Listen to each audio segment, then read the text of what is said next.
Episode की starting में हमको दिखाया जाता है कि मेमोरी अपने मन में सोचता है कि इस ह्यूमनॉइड डीमन की मरने की वजह से इसने बाकी के डेमंस को सिग्नल दे दिया है। उनके आने तक अभी हमारे पास टाइम है, पर लेकिन ये डीमंस तो बहुत ही ज्यादा हैं। और तभी स्पीड बोलती कि मैं डीमंस को अट्रैक्ट करने के लिए बेट बनूंगी, तब तक तुम लोग विच की लोकेशन तक पहुंच जाना, चाहे मेरी जान ही क्यों न चली जाए। मैं तुम्हारे पहुंचने तक उन डीमंस को रोक कर रखूंगी। लिज, मुझे माफ करना, पर लेकिन ये सब कुछ मेरी ही वजह से हुआ है कि मैंने ध्यान नहीं दिया, जिस वजह से मुझे अब इसको संभालना पड़ेगा। तो इसलिए जब तक मैं वापस नहीं आ जाती तब तक तुम मेमोरी और सैरस के साथ ही रहना। और तभी मेमोरी बोलता है कि अच्छा ठीक है, अगर तुम ऐसे ही चाहती हो तो मैं तुम्हारे ऊपर उन डीमंस को छोड़ देता हूँ, पर लेकिन मेरी एक शर्त है कि तुम सही सलामत वापस आओ। और स्पीड बोलती कि मैं ये प्रॉमिस करती हूँ। और मेमोरी बोलते कि क्या तुमको सच में लगता है कि मैं तुमको ये कहूंगा? स्पीड, अगर तुम अकेले काम करोगी तो तुम नहीं बच पाओगी, और वैसे भी ये सारी गलती तुम्हारी नहीं है। ये डीमन बहुत ज्यादा चालाक था, जिस वजह से हमको ये पहले पता ही नहीं चला, तो इसलिए तुमने इसको मारकर बिल्कुल भी गलती नहीं की है। और सैरस बोलती कि हाँ, मेमोरी सही बोल रहे हैं, अगर मैं आपकी जगह पर होती तो मैं भी यही करती। और मेमोरी बोलता है कि यहाँ पर गलती मेरी भी है, क्योंकि मुझे भी अपनी स्किल को एक्टिवेट कर लेना चाहिए था, तो इसलिए तुमको सभी चीजों को अपने कंधों के ऊपर भार उठाने की कोई जरूरत नहीं है। स्पीड, तुम विच के साथ हमारी मीटिंग का सबसे मेन रोल प्ले करती हो। विच ने तुमको वो मैप दिया है, तो अगर तुम हमारे साथ चलोगी तो हम आसानी से विच से बात कर सकते हैं। यहाँ पर सिर्फ मैं ही हूँ जो कि इन डीमन से लड़कर बच सकता हूँ, इसलिए मैं, पिगीमारू और स्ले हम इससे लड़ेंगे, क्योंकि उन ह्यूमनॉइड डीमंस के ऊपर मेरी ही एबनॉर्मल स्किल काम करेगी। मैं इस टीम का लीडर हूँ, तो इसलिए डिसीजन भी मेरा ही होगा। तो इसलिए अगर मैं कह रहा हूँ कि तुम्हें चिंता नहीं करनी है तो तुम्हें चिंता नहीं करनी है, और यही मेरा ऑर्डर है। और स्पीड बोलती है कि मुझे माफ करना। और तभी लिज मेमोरी को थैंक यू बोलती है, और मेमोरी बोलता है कि जब तक हम अपनी डेस्टिनेशन पर नहीं पहुंच जाते तब तक तुम्हें मुझे थैंक यू बोलने की कोई जरूरत नहीं है। और सैरस, अब मैं इनको तुम्हारे हवाले छोड़ कर जाता हूँ, तो इसलिए अपनी वाइस कमांडर की ड्यूटी अच्छे से निभाना। और तभी सीन शिफ्ट होता है, हम देखते हैं कि उन डीमंस ने हीरोज के ऊपर भी अटैक कर दिया होता है, और हीरो के इंस्ट्रक्टर्स उन सभी को पीछे हटने के लिए बोलते हैं। और हम देखते हैं कि ओयामाडा और किरिहारा उन मॉन्स्टर को मारना शुरू कर देते हैं। और तभी हम देखते हैं कि एक लड़की के पीछे डीमन पड़ जाता है, और तभी काशिमा उसको बचाने के लिए आ जाती है। और हम देखते हैं कि वो उसको बचाने के लिए आई होती है, पर लेकिन वो तो खुद ही खतरे में पड़ जाती है। और हम देखते हैं कि वो लड़की काशिमा को अकेला छोड़कर भाग जाती है, और काशिमा अपने मन में सोचती है कि सब कुछ ठीक है, अभी तक कोई भी नहीं मरा है। और तभी उसको मेमोरी याद आ जाता है, और तभी सीन मेमोरी पर शिफ्ट होता है, और मेमोरी बोलता है कि अब डीमंस करीब आ चुके हैं, मैंने उन सभी को उस गुफा में छुपने के लिए बोला है, तो इसलिए बाकी सब अब हम संभालेंगे। और तभी हम देखते हैं कि मेमोरी अपने मैजिक से स्ले को बड़ा कर देता है, और पिगीमारू को डीमंस तक सिग्नल पहुंचाने के लिए बोलता है, ताकि डीमंस मेमोरी की तरफ आ जाए। और हम देखते हैं कि डीमंस मेमोरी की तरफ आने लग जाते हैं, और वो स्ले के ऊपर बैठकर आगे बढ़ने लग जाता है। और मेमोरी अपने मन में सोचता है कि मुझे पता नहीं कि मैं बच पाऊंगा कि नहीं, क्योंकि यहाँ पर जितने ह्यूमनॉइड डीमंस हैं वो लोग तो मुझे बहुत ही आसानी से घेर सकते हैं, पर लेकिन फिर भी मैं हार नहीं मान सकता हूँ। मैं उनको ये नहीं दिखा सकता कि मैं कितना ज्यादा डरा हुआ हूँ। तो फिर पिगीमारू और स्ले, क्या तुम एक्शन के लिए तैयार हो? और हम देखते हैं कि स्ले और पिगीमारू हाँ बोल देते हैं, और हम देखते हैं कि पिगीमारू मेमोरी के साथ कनेक्ट हो जाता है। और तभी सीन सुगु पर शिफ्ट होता है। वो देखती है कि 2 स्टूडेंट मर चुके होते हैं, और सुगु याशु से बोलती है कि हिरोका और साकुमा तुम्हारी टीम में थे, आखिरकार ये मरी कैसे? और याशु बोलता है कि यहाँ पर मेरे जैसे हीरो को बचाने की जरूरत है, और ऊपर से ये इनकी ही गलती है कि ये इस तरह मारे गए। और सुगो बोलते कि ये तुम क्या बोल रहे हो, क्या तुमने इनको बचाने के लिए कुछ भी नहीं किया? तुम तो एक ए रैंक हीरो हो, तो इसलिए तुम्हारे क्लासमेट्स को प्रोटेक्ट करना तुम्हारी जिम्मेवारी है। तुम्हारे ग्रुप के स्टूडेंट तुम्हारे ऊपर डिपेंडेंट है, तो इसलिए तुमको उनको प्रोटेक्ट करना चाहिए। और हम देखते हैं कि याशु गुस्सा हो जाता है, और वो बोलता है कि चुप कर जाओ और अपना मुंह बंद करो, आखिरकार तुम्हारी प्रॉब्लम क्या है? तुम अभी भी मुझे नीचे क्यों समझ रही हो? तुम्हें क्या लगता है कि तुम यहाँ पर सबसे ऊपर हो? और सुगो बोलते कि ये तुम क्या बोल रहे हो? और याशु बोलता है कि तुम फिर से शुरू हो गई हो, तुम तो ऐसे एक्ट करते हो जैसे कि तुम्हें पता ही नहीं कि यहाँ पर चल क्या रहा है, तुम तो बस ऐसे ही लोगों का मजाक उड़ाने लगती हो। और सुगो बोलते कि ये तुम क्या बोल रहे हो, मैं तो तुमको बस यही बोल रही थी कि तुमको इनको बचाना चाहिए था। और याशु बोलता है कि आखिरकार किनको इनकी परवाह है, मैं स्ट्रॉन्ग था, इस वजह से मैं बच गया, और ये वीक थे इसलिए ये मर गए हैं, तो इसलिए बस ये सिंपल सी चीज है। और सुगो बोलते कि जिनके पास पावर होती है वो अपने से कमजोर लोगों को बचाते हैं। और याशु बोलता कि तुम फिर से शुरू हो गई हो, तुम तो बस ये बातें इसलिए बोल रही हो क्योंकि तुम्हारे पास पावर है, जरा ध्यान से देखो यहाँ पर चल क्या रहा है, और वैसे भी क्या ही फर्क पड़ता है अगर ये मर भी जाए, ये कौन से अच्छे इंसान थे। जब मेमोरी को उस रूइंस में भेजा जा रहा था तब भी ये मेमोरी को गालियां ही दे रहे थे, और इन्होंने तो मुझे भी बहुत ज्यादा तंग किया है, तो इसलिए ये अच्छी बात है कि ये लोग मर गए हैं, पर लेकिन तुम्हें देखो, तुम तो इनके ऊपर दया दिखा रही हो। और तभी किरिहारा बोलता है कि चुप कर जाओ याशु, तुम्हें पता है कि लोग वैसल के बारे में क्या बोलते हैं, एक मैन की वैसल उसी के साइज सरप्राइज की होती है। और जब वो किसी चीज में सक्सेसफुल हो जाता है तो तुम्हें पता चल जाता है कि वो सही वैसल है या नहीं। लोगों का कहना है अगर किसी के पास किंग की वैसल नहीं है तो तुम्हें सिर्फ टेम्परेरी सक्सेस ही मिलती है। क्या तुमको समझ में आ रहा है ना? और याशु बोलता है कि आखिरकार तुम कहना क्या चाहते हो? और किरीहारा बोलता है कि तुम जैसा लो लेवल बंदा तो ये भी नहीं समझ सकता है। तुम्हारी वैसल और मेरी वैसल में जमीन आसमान का फर्क है। तुम भूल चुके हो कि तुम हो क्या। और सुगु के ऊपर इस तरह चलाना इस बात का प्रूफ है। तुम तो इतने लो लेवल हो कि उनको बचा भी नहीं सके। अगर तुम्हारे पास मेरे जैसी किंग की वैसल नहीं है तो तुम्हारी ये पावर बेकार है। तुम्हें तो बस ए रैंकर होने की खुशी है और तुम्हें देखकर तो मुझे दया आ रही है। और याशु बोलता है कि अपनी बकवास बंद करो। और हम देखते हैं कि वो अपनी पावर को यूज करने में लग जाता है। और किरीहारा बोलता है कि मुझे लगता है कि अब तो तुम पूरी तरह पागल हो चुके हो। और याशु बोलता है कि माना कि तुम एक एस रैंकर हो पर लेकिन अपने आप को ज्यादा ऊपर मत समझो। यहाँ पर एक ऐसी एस रैंकर हीरो है जिसके पास इनहेरिट स्किल है ही नहीं। पर लेकिन आसाकी को देखो जो कि एक बी रैंकर है पर लेकिन उसके पास एक ऐसी इनहेरिट स्किल है जो कि ए रैंक के ओयामाडो को भी टक्कर दे सकती है। तो क्या तुम्हें समझ में आ रहा है कि मैं क्या बोलने की कोशिश कर रहा हूँ? हीरोज के लिए बस रैंक की काफी नहीं होता है। तुम्हें क्या लगता है अगर तुम एस रैंक करो तो तुम सबसे ऊपर हो? ये तो बस एक लो लेवल इंसान ही सोच सकता है। अब तुम मुझे बताओ कि किंग की वैसल के लिए अब कौन फिट बैठता है। एक दिन मैं तुमको दिखाकर रहूंगा कि तुम कितने गलत हो। और तभी हम देखते हैं कि ओयामाडा याशु के ऊपर अटैक करने वाला होता है पर लेकिन किरीहारा उसको रोक देता है। और वो बोलता है कि मैं मानता हूँ कि कुछ लोग एस रैंकर को कमजोर बना रहे हैं तो इसलिए तुम्हें अपनी जगह पता होनी चाहिए सोगू। अब मुझे सबको दिखाना ही होगा कि किरीहारा ही किंग की ट्रू वैसल है। और तभी एक लड़की बोलती है कि काशिमा अभी तक गायब है। और सोगू ये चीज सुनकर टेंशन में आ जाती है। और तभी स्पीड बोलती है कि मैं मेमोरी के पीछे जा रही हूँ। वहाँ पर बहुत सारे डीमंस हैं। चाहे मेमोरी ने सब कुछ प्लान किया हो फिर भी उसके जीतने के चांसेस बहुत कम है। हम तो इस टाइम ये भी नहीं कह सकते कि वो बिल्कुल सही फॉर्म में है। हम लोग जब से डीमन जोन में एंटर हुए हैं तब से वो हम सबसे कम सोया है और उसने हमको अच्छी नींद देने के लिए हमारे ऊपर हमेशा स्लीप स्किल को यूज किया है जिसकी वजह से हम अपनी नींद को अच्छे से पूरी कर सकें। और तभी सैरस बोलती कि हाँ तुम सही बोल रही हो, वो सबसे ज्यादा कम सोए हैं। और तभी स्पीड बोलती कि अपनी प्रेजेंस को मिटाकर घूमना ये मेरी स्पेशलिटी है। मैं रात को देख सकती हूँ जिस वजह से मैं डेमन से बच सकती हूँ और मेरे सुनने की पावर भी ज्यादा है। और यही वो रीजन है जिससे कि मैं पहले डेमंस के साथ लड़ने जाना चाहती थी पर लेकिन जब मेमोरी यहाँ से चला गया है तो मुझे कम से कम उसे देखने जरूर जाना चाहिए। और वैसे भी अगर मेमोरी और स्लेज जख्मी होंगे तो मैं अकेली हूँ जो कि उन्हें यहाँ पर लेकर आ सकती है। हम इस टाइम मेमोरी को खोने का खतरा नहीं उठा सकते हैं। और तभी सैरस बोलते कि मुझे अच्छा लग रहा है कि तुम ये सब कुछ अपनी फीलिंग के दबाव के अंदर आकर नहीं कर रही हो तो इसलिए तुम्हें जाना चाहिए। पर लेकिन मुझे माफ कर देना कि मेमोरी के जाने के बाद मुझे तुम्हारी रक्षा करनी चाहिए पर लेकिन यहाँ पर तो मैं तुम पर ही डिपेंड हो रही। और तभी स्पीड बोलते कि तुम सच में उसे कितना पसंद करती हो। और सैरस बोलते कि सही कहा, मैंने उसको बॉडी और सोल अपनी पहले ही दे दी है। और तभी लिज बोलते कि सिस्टर प्लीज मेमोरी का ध्यान रखिएगा। और सैरस बोलती कि मुझसे वादा करो स्पीड कि तुम लौट कर वापस जरूर आओगी। और स्पीड बोलती कि मैं वादा करती हूँ कि मैं सही सलामत वापस आऊंगी। और हम देखते कि वो वहाँ से चली जाती है।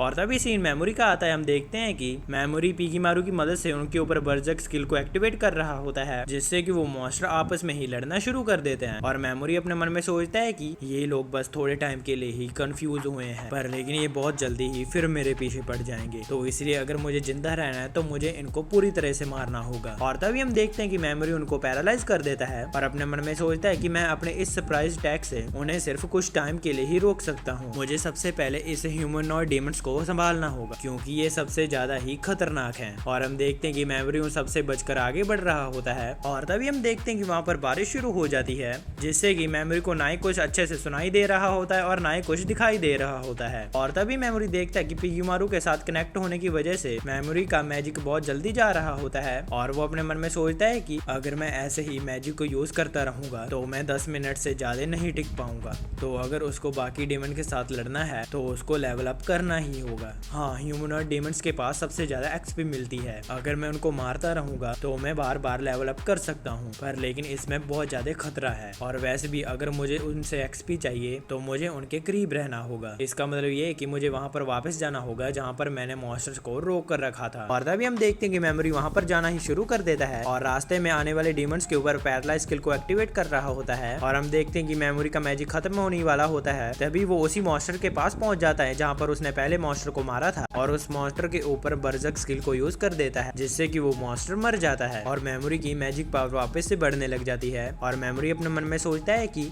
अब मेरी मैजिक पावर फिर से वापस आ चुकी है जिसका मतलब ये है कि मैं अब और देर तक लड़ सकता हूँ। अगर मुझे इस लड़ाई में और देर तक टिके रहना है तो मुझे इन मॉन्स्टर के और करीब रहना होगा ताकि मैं और ज्यादा एक्सपी को इकट्ठा कर सकूं। और तभी हम देखते हैं कि मेमोरी सभी डेमंस के ऊपर अलग अलग स्किल से अटैक करना शुरू कर देता है। और तभी हम देखते हैं कि मेमोरी के पीछे दो बड़े मॉन्स्टर पड़ जाते हैं और मेमोरी उनसे भाग तो अपने मन में सोचता है कि मैं इनके साथ तब तक नहीं लड़ सकता जब तक ये मेरी रेंज में ना आ जाएं। और तभी हम देखते हैं कि मेमोरी स्ले से नीचे उतर जाता है जिससे कि वो दोनों मॉन्स्टर ही मेमोरी की रेंज में आ जाते हैं। और हम देखते हैं कि मेमोरी उन दोनों मॉन्स्टर्स को मार देता है। और हम देखते हैं कि मेमोरी का लेवल फिर से बढ़ जाता है और वो फिर से मॉन्स्टर्स की तरफ बढ़ने लग जाता है। और तभी हम देखते हैं कि मेमोरी और स्ले नीचे गिर जाते हैं और हम देखते हैं कि चारों तरफ से मॉन्स्टर मेमोरी को घेर लेते हैं और मेमोरी अपनी पावर की मदद से उन सभी मॉन्स्टर्स को मार रहा होता है और उसका साथ ही साथ लेवल भी अप हो रहा होता है। और तभी सीन शिफ्ट होता है काशिमा के ऊपर। हम देखते हैं कि काशिमा ने एक मॉन्स्टर को मार दिया होता है और वो अपने मन में सोचती है कि मुझे पता है कि मैं सोगो की तरह नहीं हूँ। जब मेमोरी को बाहर निकाला गया था तब भी मैं छुप कर देख ही रही थी बस, पर लेकिन फिर भी मैं मदद करना चाहती हूँ। मैं भी सोगो की तरह उन लोगों की मदद करना चाहती हूँ जिनका टाइम खराब चल रहा है, पर लेकिन मुझे इस चीज से बहुत ज्यादा डर लगता है क्योंकि मैं मरना नहीं चाहती हूँ। और तभी हम देखते हैं कि वहाँ पर स्पीड आ जाती है और स्पीड को काशिमा में लिस्क दिखाई देती है और हम देखते हैं कि स्पीड उसकी मदद करने के लिए हाथ बढ़ाती है और हम देखते हैं कि काशिमा इस चीज से डर जाती है। और तभी वहाँ पर इत्सुकी उसको बचाने के लिए वहाँ पर आ जाती है और हम देखते हैं कि स्पीड के ऊपर अटैक कर देती है जिससे कि स्पीड की आवाज चली जाती है। और स्पीड अपने मन में सोचती है कि अब मुझे समझ में आ गया है कि ये वही लोग हैं जिन्हें गॉडेस ने बुराई के खिलाफ लड़ने के लिए इनको बुलाया है और ये भी मेमोरी की तरह हीरोज है। और तभी इत्सुकी स्पीड के ऊपर अटैक कर देती है